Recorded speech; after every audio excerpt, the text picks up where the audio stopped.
Bom, gente, eu sou a Gabriele Barroso, da turma 1231, e eu vou falar sobre um dos acontecimentos mais tristes e vergonhosos da história do nosso país, que é a escravidão. Bom, o Brasil tem 516 anos de história. 358 anos foram de trabalho escravo. Registros de navios trazendo escravos africanos para o Brasil datam por volta de 1550. Só que antes disso já existia mão de obra escrava aqui no Brasil, mão de obra dos indígenas, dos nativos daqui. Só que existiam muitos empecilhos para essa escravidão indígena, como por exemplo a proteção dos jesuítas. Jesuítas são religiosos da Igreja Católica, da Companhia de Jesus, que foi criada depois da Contra-Reforma, que estavam perdendo muitos fiéis para o protestantismo de Lutero e de Calvino. Então eles decidiram sair da Europa em busca de conquistar mais fiéis. Então eles vieram para o Brasil com o intuito de catequizar os indígenas, de impor a religião católica para os indígenas. E, consequentemente, eles protegiam esses indígenas que estavam em processo de catequização. Outro empecilho era que os indígenas conheciam muito bem o território brasileiro, conheciam muito bem a mata, então eles conseguiram fugir com muita facilidade. Por fim, que eu acho que é o mais importante, é o fator econômico, o lado econômico. A escravidão africana trazia muito mais lucro, tanto para os comerciantes, tanto para os senhores de engenho e tanto para a coroa portuguesa, pelo fato dos escravos africanos serem capturados em outro continente. Então, eles fazem parte de todo um comércio, e como todo comércio, tem impostos. Então, sim, o rei de Portugal cobrava pelo comércio de seres humanos. Por todos esses fatores que os portugueses recorreram ao tráfico internacional de escravos africanos. Bom, os escravos africanos eram capturados na África, colocados em navios negreiros, também chamados de tombeiros. Vale lembrar que eles procuravam colocar africanos de tribos rivais para que não houvesse um diálogo entre eles, uma comunicação, assegurando que eles não organizariam algum tipo de revolta. Bom, 1/3 dos escravos já morriam nesses navios pelas condições lastimáveis que eles eram submetidos, como, por exemplo, falta de alimentação, falta de higiene. Eram todos amontoados no porão do navio, eles não podiam nem subir ao convés, porque quem os traficava temia de que eles preferissem se jogar, preferissem o suicídio do que a escravidão. Chegando aqui na América, eles eram colocados em mercados de escravos. Nesses mercados, eles tinham seus dentes e músculos avaliados pelos senhores brancos. Eram chamados de peças. Aqui no Brasil, os escravos desempenhavam diversas funções, como, por exemplo, nas lavouras, nas plantações, que era chamado de negro do eito. O negro do eito trabalhava muito, com uma carga horária de 15 horas por dia, e se ele desobedecesse o seu senhor, ele era submetido a castigos muito severos, como, por exemplo, tronco, palmatória e máscara. O tronco era um local onde o escravo ficava amarrado e ele era espancado. A palmatória era um instrumento de tortura usado para bater na mão do escravo. E a máscara era para tampar o rosto, principalmente a boca do escravo, para que ele não ingerisse bebidas alcoólicas ou furtasse algum alimento do senhor para consumo próprio.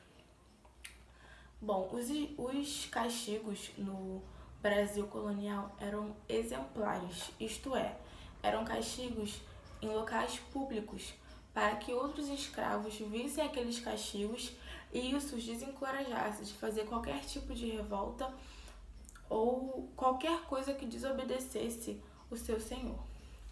Bom, além do negro do eito, tinha também o escravo doméstico. O escravo doméstico ficava na casa dos senhores, e tinha a função de ser empregado, como eles lavavam, cozinhavam e até mesmo amamentavam os filhos dos senhores brancos. Por fim, tem o escravo de ganho. O escravo de ganho era um escravo de confiança do senhor, tá? E ele realizava serviços temporários, como de barbeiro, entre outros. E nesses serviços eles ganhava uma pequena quantia. E essa quantia era dividida para ele e para o seu senhor. Com a quantia que ficava com ele, eles podiam, em raros casos, comprar a sua liberdade. Bom, a expectativa de vida de um escravo era de 30 anos, pelas condições horríveis e pelos castigos horríveis que eles eram submetidos. Agora eu vou falar sobre as formas de resistência à escravidão, desde as formas individuais até as formas coletivas. Bom, nas individuais temos os abortos, que eram realizados pelas escravas que estavam grávidas e não queriam que seus filhos crescessem sendo escravizados pelos homens brancos. Então elas escolhiam ervas abortivas, realizavam um tipo de chá e ingeriam para que perdessem o bebê. Outro tipo são as paralisações. As paralisações eram que os escravos se negavam a trabalhar para os senhores se eles não cumprissem algumas retificações colocadas por eles, como melhoria nas roupas e mais tempo livre para que eles conseguissem plantar suas próprias alimentações. Bom, agora sobre os tipos coletivos. O mais famoso eram os quilombos. Quilombos são comunidades de negros que se refugiam para o meio da mata e fazem um tipo de comunidade, uma fortificação para resistir aos ataques dos homens brancos.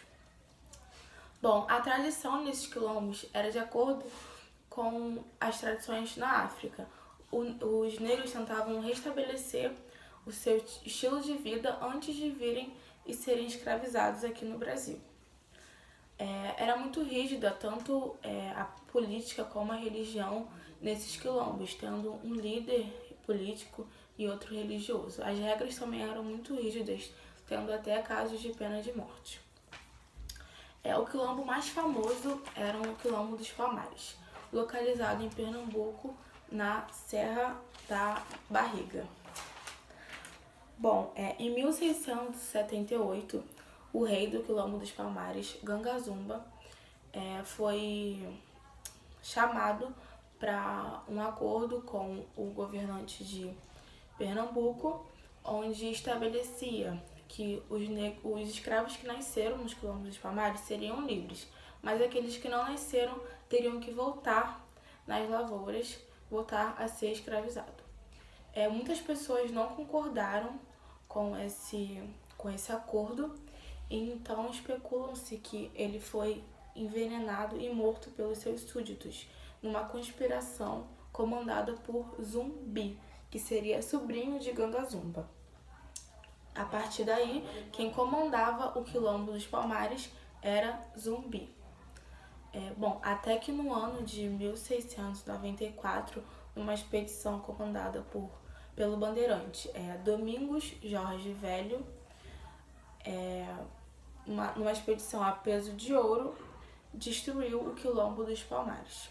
Mas Zumbi conseguiu fugir, refugiou-se na mata, até que um ano depois ele foi encontrado morto e teve sua cabeça decapitada e posta em praça pública, no dia 20 de novembro de 1695, onde hoje é comemorado o Dia da Consciência Negra. Bom, o Brasil foi o último país a acabar com a escravidão, em 1888.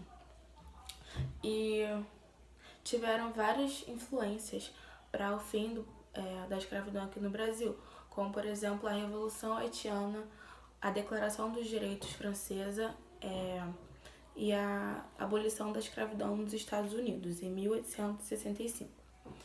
Bom, além desses fatores, também tiveram as revoltas, como a Revolta dos Males, que os muçulmanos queriam um direito de liberdade religiosa, né? E também tinha um fator econômico, porque a mão de obra escrava era muito cara e eles não ganhavam salário nenhum. Então isso fazia com que o capital não girasse, entende? Então ocorreram algumas leis, como a Lei Bill Arbiden, que foi em 1845, que dava o direito da Marinha confiscar os navios que estavam trazendo escravos africanos para o Brasil. A lei do Eusébio de Queiroz, que proibia o comércio de escravos africanos para o Brasil. Aí a escravidão se tornou ilegal, mas ela não acabou, né? Aí então teve a lei do ventre livre de 1871. Nessa lei dizia que os escravos que nasceram na promulgação da lei se tornariam livres, mas eles continuariam sob tutela do Senhor. Então teve a lei dos sexagenários, que dizia que os escravos com mais de 60 anos seriam livres. Eles nem conseguiam chegar aos 60 anos de idade, morriam com 30, 35, e mesmo assim não tinha nada que conseguisse comprovar a sua idade. Por fim, teve a Lei Áurea, assinada pela Princesa Isabel em 1888, que dizia que todos os escravos que ainda se encontravam em cativeiro no Brasil seriam livres. Mas mesmo depois da abolição da escravidão, a vida continuou muito difícil para o negro aqui no Brasil. Em nenhum momento o Estado brasileiro se preocupou em integrar o negro na sociedade para que ele conseguisse trabalhar de forma assalariada. Muitos setores da elite brasileira continuaram com muito preconceito. Prova disso foi a preferência pela mão de obra europeia, que aumentou muito após a abolição da escravidão no Brasil. Portanto, a maioria dos negros encontrou muita dificuldade para conseguir o mínimo de condições necessárias para viver, como moradia e educação. É isso, obrigada.